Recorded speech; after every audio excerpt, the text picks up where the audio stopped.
Mystery House.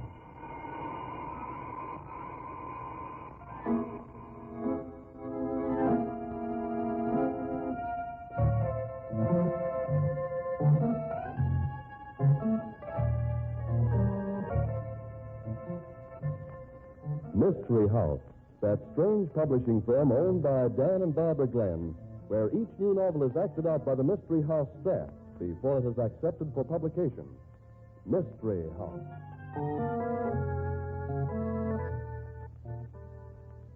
Well, Barbie, tonight's Mystery House story deals with blackmail, doesn't it? It certainly does, Dan. It's called Sauce for the Goose. That's an intriguing title. Let's go. Just a minute, Dan. Before you do, here's a message from our sponsor.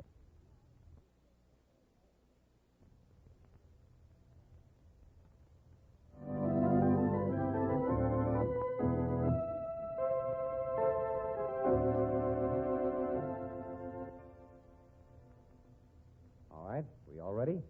Set the scene, Tom. Sauce for the Goose. Our story opens with Joe Wood, a private detective, driving to a party with his girlfriend, Mary Barnes. Well, here we are. And, Joe, if the Jenkins want us to play bridge after dinner, please don't refuse. Bridge? Hey, you're doing well enough getting me to come to the Jenkins for dinner. You didn't say anything about bridge with those stuffed shirts. I'm going to make a human being out of you yet. Okay. Mind not the reason why.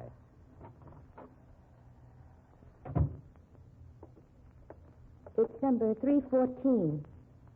Clear up to the third floor. I'll ring. Mm-hmm. You might at least live in a building with an elevator. Oh, the walk will do you good. Yeah. Hey, Mary, wait a minute. You smell anything funny? Why? It smells like gas. Darn right it does. It's coming right from this apartment here. Door's locked. Give me your nail file. Wait a minute. Here it is. Yeah, thanks. Yeah, I think the tumbler's clicked. Let's see.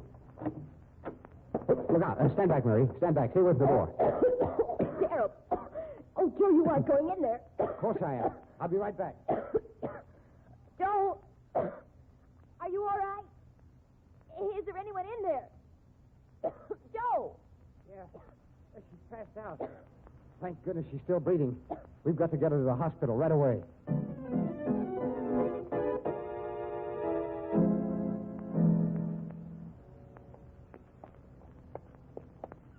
Now, come on, Mary. We're going to find out what this is all about.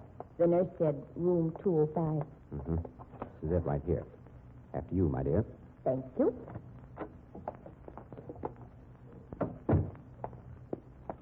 Well, how's our patient, Who are you? Oh, that's all. That's right. You wouldn't know, of course. This is Miss Mary Barnes, and I'm Joe Wood. We're the folks who got you out of your apartment. Oh. I suppose I ought to thank you. No, it isn't necessary. Well, thank you for nothing. Now I'll just have to do it all over again. Oh, now, come. It can't be that bad, miss. Things are never that bad. You'd like to know how bad it is. That's why you're here, isn't it? You think maybe it's an exciting story. Why, of all the ingratitude. Well, what did you expect, Miss Barnes? I knew what I was doing when I turned on that gas, and I knew what I wanted to do. It took nerve to do it.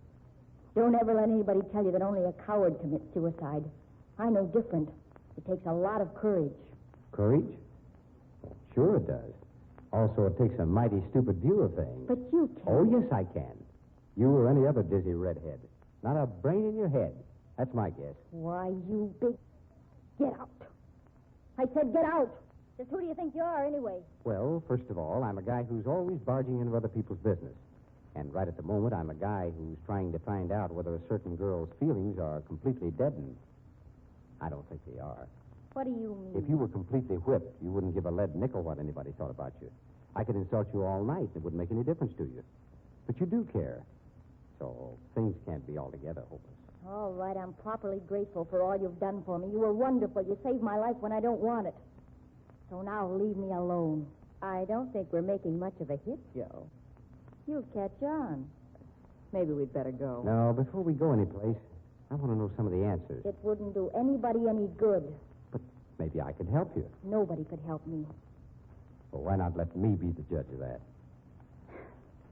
Oh, suppose you're entitled to something for your trouble. I haven't got any money, so the best I can do is give you a story. It's not a very pretty story.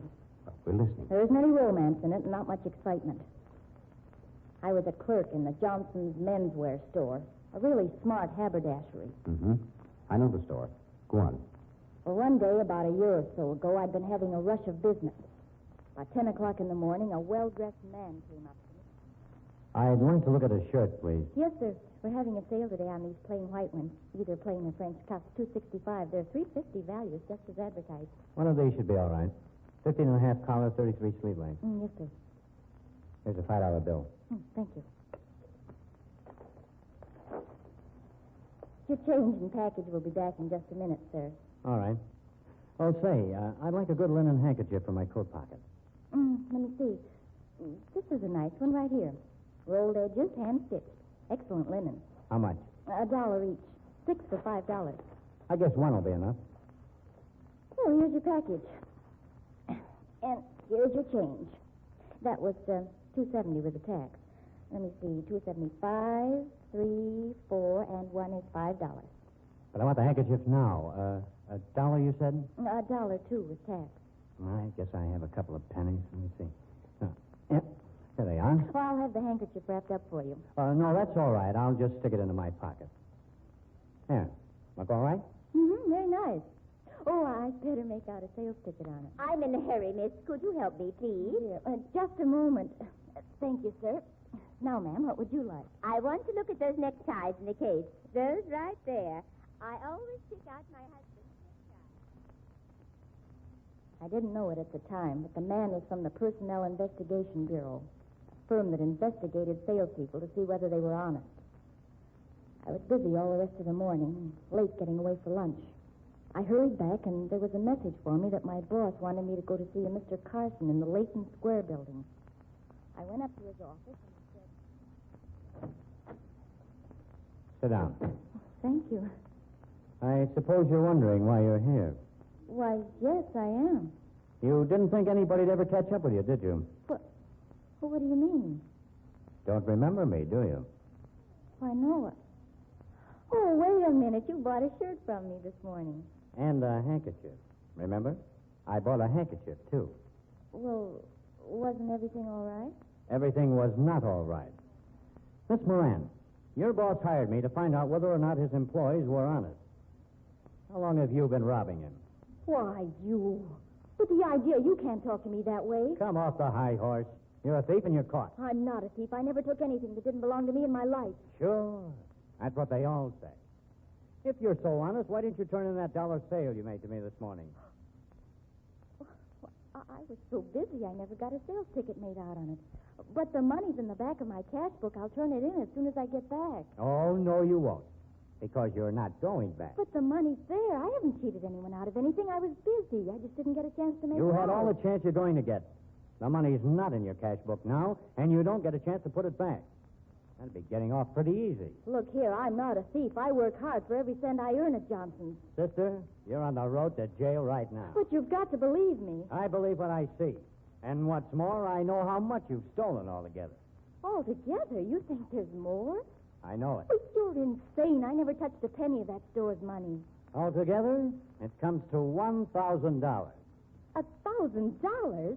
Why, that's ridiculous. I wouldn't know what to do with that much money. Didn't know it added up to that much, did you? $1 one day, $2 the next. You worked in that store over 2 years. I wouldn't be surprised if you've taken more than that. But I'm willing to give you the benefit of the doubt. This simply can't be true. Things like this, you read about them, but they just don't happen. Yeah? Well, it's happening to you right now. And I've got good evidence. Plenty good to stand up in any court. Court? Oh, but you wouldn't. I wouldn't? That's my business. I'd send you to jail in a minute. Jail is where you belong. But you're wrong. That's what they all say. And I'm going to give you another chance. What do you mean by that? How much money have you been able to save out of what you've been knocking down? I tell you, I haven't Give taken... it. How much money have you got? Well, nearly $300. I'm going to give you a chance. You make up that $1,000, and I can keep Johnson from prosecuting. But I tell you, I Now, didn't... listen, sister, I don't care what you tell me. Now, get this through your head. You've been caught with the goods. We go to court and we can send you behind the bars. There'll be plenty of publicity, too. You'll be marked for life. But it's not true. That dollar is in my cash book. I know it is. And I know it isn't. I checked this note while you were out to lunch. You probably bought your lunch with it. Are you going to make up what you stole from your boss, or are you going to jail? But I tell you, I didn't take anything. You've got to believe me. No, I don't. I'm not in this business for my health. I get half of everything I can turn back to your boss. That's why I'm not particularly interested in sending you to jail. In jail, you don't do him any good, and you don't do me any good either. What do you want me to do? I want you to sign a full confession. I have it all written out for you. Well, I'll do no such thing. I'm not guilty of anything, and I'm not admitting something I didn't do. Big, brave word, you little tramp. How dare you? Sit down. And quit the acting. I've been through it before with better actresses than you. Now, sign this paper. No. Sign it, and you get a chance to pay me back the money, the $1,000. Refuse to sign it, and you go to jail. Sign it, and Johnson and I are the only ones who will ever know that you're a thief. Don't sign it, and everybody in the world finds out about you. Well, I'll see a lawyer. That's a laugh. Lawyers want clients who aren't guilty. But I'm not. Now, listen. I know how to get my evidence, and I've got it on you. Now, come on. Sign up. And if I sign this, there'll be no story? That's right. That's the end of it. You'll not even be questioned. It'd be worth it to avoid suspicion. Why, sure. After you sign, mum's the word. When do I pay? You pay $300 now. The rest as time goes on. Why, that's blackmail. Now, look, I'm giving you a chance. Do you want it or don't? But I didn't take It's an it. open and shut conviction otherwise. Now, sign. I suppose there's nothing else to do. Now you're being sensible. Here's my pen. And don't think you're going to skip town either, because you'll be watched every minute until that $1,000 is paid. Well, I paid the $1,000 more than a year ago. I know, because I kept track. Then what's the difficulty? Oh, this man, this Carson, who runs the Personnel Investigation Bureau, he still has my signed confession, and he says I still owe him $500. How come? It seems there are a lot of fees involved in collecting from me. There's a little matter of interest. Oh, don't you see? As long as he has that signed confession to hold over my head, he can go on bleeding me for the rest of my life. Why, he couldn't do a thing like that. Yeah, couldn't, maybe, but he's doing it. I'd rather die than go on like this. For nearly 2 years now, every penny I've been able to get my hands on has gone right to Carson. And the only way I can beat him is to die. No, Miss Moran. I think it's going to be much simpler than that. And not nearly so painful. Mary, Yes, Joe. you are about to become a thief. Oh? Yes. I hope you do a good job of it.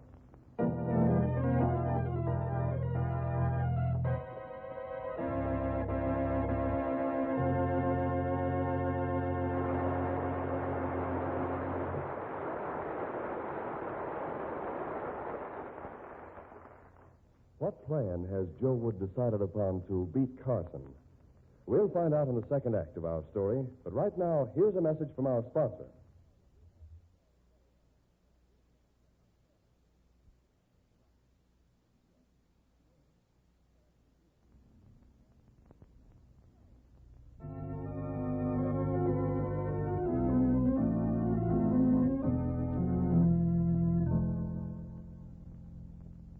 And now, for the second act of Sauce for the Goose, we go to the Personnel Investigation Bureau. Mr. Carson, the owner of the Bureau, has a caller. It's Joe Wood, who seems to have a problem. That's why I'm suspicious of her, Mr. Carson. I can't get any proof, but I'd almost be willing to swear she's been doctoring my books and robbing me blind. You came to the right place, Wood. I've caught more thieves than the whole police force in this town put together. You know how I do it? No. How? By making it easy for them to steal when they think there isn't a chance of getting caught. What's this girl's name? Mary Barnes. I'll catch her for you. Don't worry any more about it. And I'll be able to get quite a bit of the money back for you. You understand my fee, 50%? Oh, that's quite all right. That's cheap, one way you look at it. Now, I'll have to pose as a client of yours. I'll make my payments in cash to Miss Barnes. I won't wait for any receipts. We'll have an open and shut case. Yes, but what if she won't pay up? Oh, she'll pay all right. They all do.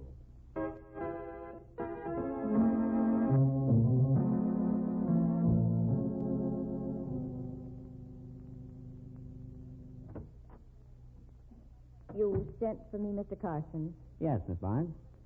something about your case? Sit down, Miss Barnes. Thank you. Miss Barnes, how much money have you stolen from Mr. Wood altogether? What? I don't know what you're talking about. Oh, yes, you do. And it isn't going to be tough to find out because you're really guilty. What do you mean, really guilty? Now, look here, Miss Barnes. You've been framed and caught. I gave you a $50 payment to Mr. Wood yesterday, and you didn't enter it in the book. Well, you said you didn't want any receipt. Right. I wanted to see what you'd do. You couldn't prove you'd paid it. Oh, yes, I could. It was Wood's money. The bills were marked. Well, you dirty, scheming crook. Now, Blondie, that kind of talk won't get you anywhere. How much have you taken from them altogether? Nothing. I haven't taken anything. How much, Blondie? There's a jail cell waiting for you if you make it too low. What? $7,000. What? $7,000. And he'd never have caught me if it hadn't been for you. Sister, I'm going to send you to jail for a long, long time. Don't make me laugh. You won't do any laughing, Blondie. Not when you're behind bars. You haven't a chance. You seem kind of sure of yourself. I am. Why? With what I know about Wood's clients, he'd never dare get me into court. I talk and talk plenty. Wood isn't the guy who'd take you to court, sister. I'm the one. Oh, you mean you... I mean, I'm in charge of this case. Wood doesn't have anything to say about it. He pays me half of what I recover. That's all. But you... Isn't there some way? Turn over that $7,000 to me, and I don't care what happens. There's only one place where I can get it. Where's that? From Wood. You're crazy. Oh, no, I'm not. The man he helped in a big swindle case is coming in tomorrow with $8,000. But what's the What do you care where I get the money? Just so you get yours. Maybe you're right. But now, if you'll just sign this confession. No. No dice. Nothing doing. Either you sign or... Be yourself, Mr. Carson. I'm not signing anything. You want the dough? You'll get the dough. Tomorrow.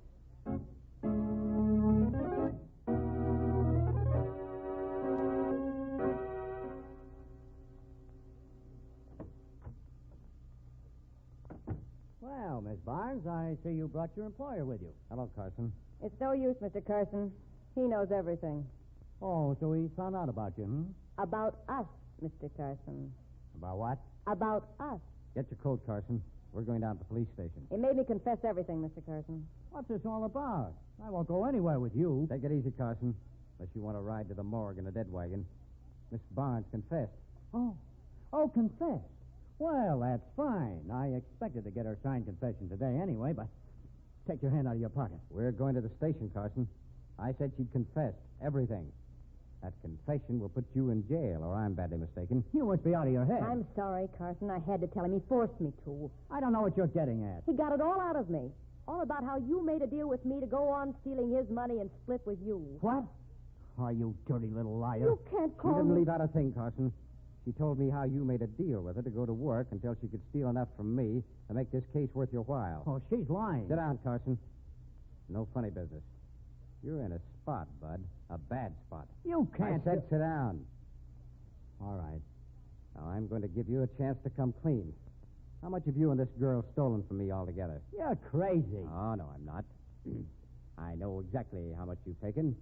I'm giving you your chance. Why, You've already taken $1,700 of my money, haven't you? That's a barefaced lie. I've never even touched any of your money. This girl was trying to rope me in to make things easier for herself. Mr. Carson, I had to tell Mr. Woods everything. You might as well come clean. But I didn't. I tell you what. Come on. We're going over to the police station. Wait a minute. This is ridiculous. I'm not laughing.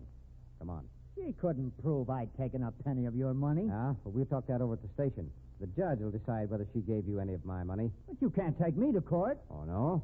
Why, you'd ruin me. My business... You mean the publicity wouldn't be good for you? No employer would sign a contract with me. He'd think I was working with the thieves in his firm instead of trying to find them. All I want is my $1,700. But I told you I don't have your $1,700. I never heard of such a thing. I did. I heard of it. You? Yes, me, Nancy Moran. You ought to remember me pretty well. I never forget a thief. I ought to punch you in the nose for that, Carson. You took $1,700 away from this girl. $1,000. And she'd stolen from her employer. She admitted it. I have her signed confession. Well, if she's already paid back the money, what are you doing with her signed confession? Why, she hasn't paid all the expenses on the case yet. Mm-hmm. Your blackmail scheme's all wound up, Carson. It isn't a blackmail scheme. It's a perfectly legitimate business. There's nothing legitimate about it.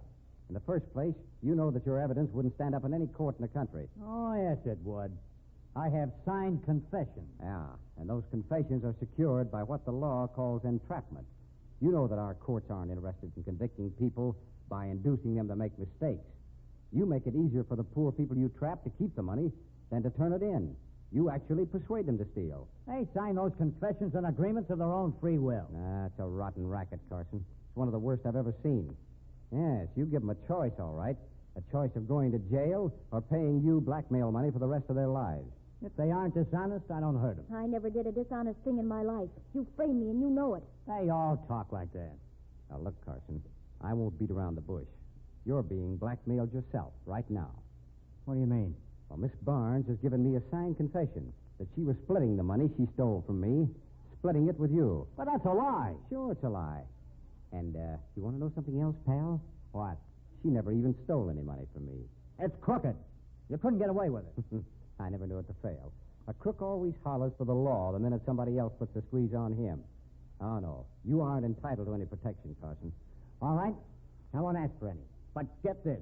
You take me into court, and the girl goes right along with me. Send me to jail, and you have to send her, too. Guess again, Carson. I bring an action against you for the recovery of my money. I don't have to bring any action against Mary unless I feel like it. And I don't feel like it. You couldn't collect 1,700 cents. No, but I could cause you an awful lot of trouble.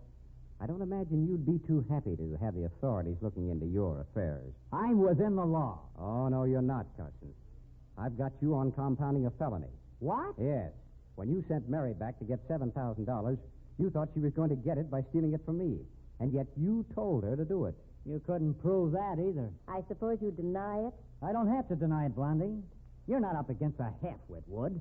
The things I put in writing are all legal. The things I say, well, I don't have to be very fussy when I'm dealing with a lot of crooks. Meaning you work your blackmail racket on people who don't dare go to court because you're holding their signed confessions. So what? So now you're going to be hauled into court on a charge of stealing $1,700 from me. $1,700? Why don't you make it $50,000 while you're at it? Make it good. I made it $1,700 because that's the amount you bled Nancy Moran for. How touching. Look, I still have my hand in my pocket, and I'm not fooling. Now, you either pay up or we take you over to the police station. All right, Wood. You win. I'll pay the $1,700. It's worth more than that to me to keep the police from getting nosy. Just a minute. No funny business. There you are. $1,700. Count it if you like. Count it, Mary. Okay. And, you're forgetting something else, Carson. Yeah, what's that? That signed confession of Miss Moran's. But I You don't think we'd leave that in your hands, do you? Now, come across, or else. All right. There it is. Thanks. The money's all here, Joe. Give it to Nancy Moran. Thanks again. And now, get out. All of you. I never want to Yes, we're glad to leave. Come on. Oh, pardon me. Well, Inspector Slattery, I believe. Yeah, hello, Joe. Fancy seeing you here. How are you, Miss Barnes? Just fine, Inspector. Never better. What's this all about? Joe, would you by any chance be the guy who made that anonymous phone call to me? Why, Inspector, what are you talking about? I got a call that if I'd stand out in the hall at 1015 Leighton Square building, I'd get an earful. And I sure been getting it. And then some. Enough to put this guy Carson out of circulation for 50 years. Why, you Jordan... Get him, Slattery, get him. The fire escape. He's heading for the fire escape. He's going to get away down the fire escape. No, Miss Barnes, don't look. Well, I guess the old one still goes. Oh, what's that? It's always good to look before you leap.